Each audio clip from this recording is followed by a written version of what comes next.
So when you watch YouTube videos and you see ones and you think, do you know what, I reckon I could have a go at that. Well, I watched one the other day where somebody was building this shed and I looked at the design of it and I thought, I like that, but I don't need a shed. And I was working along here and I looked at the state of our duck house there and I thought, you know what, that's got to go. So I've built a small shed in this nice style that I like to replace our manky duck house over there. So yeah, I still haven't worked out how I'm going to get it here because it's still currently sat in my garage at home. But first thing I'm going to need to do is get this one out of the way. So I'm going to quickly run through what's actually wrong with this one, and then I'll get on to dismantling it. Right, so I'm over at the duck house. As you can see, it's basically your standard typical shed construction, but there's two major flaws with it. So first one is this roof. As you can see, it lines up with the back wall here. You want that to have a decent overhang, so any water that runs off of here actually drips down past the wood. At the moment this is just running straight down the wood at the back here, and basically just caused the back of it to rot. And the second problem, if I go inside, yeah, that door's fantastic. As you can see, they made the floor out of plywood. Now, the other day, the outlet on this pond got blocked, and it was up to here in water. And that's not the first time this has happened. And yeah, it's just, the plywood's given up. It's just rotted through. So ducks aren't going to use this because they've got nothing to stand on. They don't feel safe in here. So yeah, I'm going to set you up. I'll probably set you up on the bank over there. I'll start stripping this out. So just in case you're wondering how I'm managing to do this, there is a platform that goes underneath here, and it does go under the duck pond house there. So I'm not being Jesus and walking on water. It is a platform under here. However, I don't quite know how deep it is if I step to the side of the platform. So it is rather chilly. I'd rather not find out.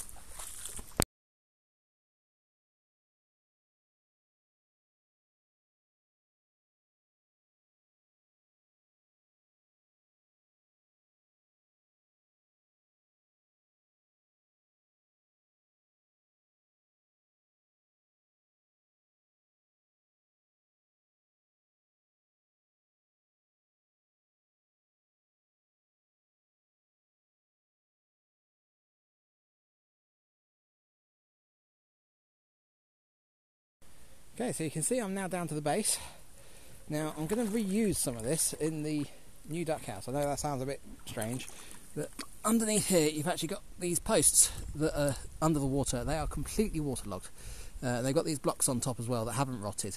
So I'm going to reuse those and then build the new deck on top of that. So I've just got to get this old deck off of here. But I am amazed because the roof of this was made with inch thick plywood, so that is 2.5 centimeters thick plywood. I would imagine the base there was made of the same, and that has just rotted away to nothing. So yeah, right, let's get this out and in the trolley.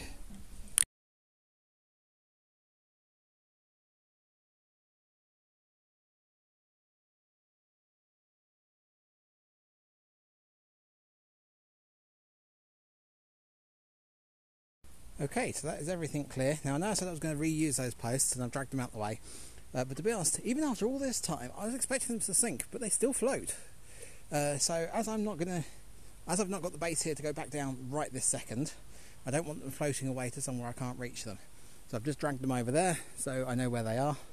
That's also going to make it so I can sweep this area off, because the pond here used to be a little bit deeper and they actually raised those up on cinder blocks. Problem is, the first frost, the cinder blocks disintegrated them. So yeah, there's loads of gravel on here, so that'll be good. I can give this a good sweep and just get rid of all this rubbish that's built up on the deck here, and that'll make it easier for me to reassemble. So right, I shall stop now. When you next see it, it'll be probably a couple of days later, and I'll have the new duck house to go in. So right, see you in a bit. Right, so it's 2 days later. As you can see, I've got a basin already. So I didn't record me putting this in because I knew it was going to be a problem because those logs were floating, tipping over, causing all sorts of chaos. But yeah, so I've managed to get those in. I've added a layer of plastic between the logs and the wood at the base there, so that shouldn't wick the water up. It's a little bit damp at the moment from where I installed it, but once this is all settled down, that should prevent the water wicking up from the base. But I've also built it out of proper timber rather than plywood, so should the outlet get blocked again and it flood, this won't break down like the last base. So yeah, I shall put you on a stand and just in case of bringing the bits over now.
Okay, so before I show you the outside of it, I thought I'd show you the inside of it. And this is what it's going to be like for the ducks inside. So plenty of light in here, I think, for them. And a good place to hide if I need to. Right, let's get out. So I have actually put some extra screws into the frame here. So there's not just 2 screws holding the roof, there is a lot more. So there we go, there's the back view of it. We've got a nice sloped roof. Got ventilation at the top there. It's got a big door on the back here that you can open to get in if you need to clean it out for any reason. And I'm going to go onto the bank over there to show you the other side of it. So there we go, that's the view from the bank over here where the customers come. Now you can just about make out the bulge on the walls there because they're built with curved walls. I have actually got a video of building this, which I believe I'll put out next week. So make sure you subscribe because then you won't miss this. And yeah, I've still got to build some sort of ramp up to it because at the moment ducks are going to have to jump in. But to be honest, I didn't know quite how it was going to sit on the water level, so that's why I haven't done the ramp. So yeah, I shall end this video here. Like I say, if you like it, please leave a like, and I shall see you later.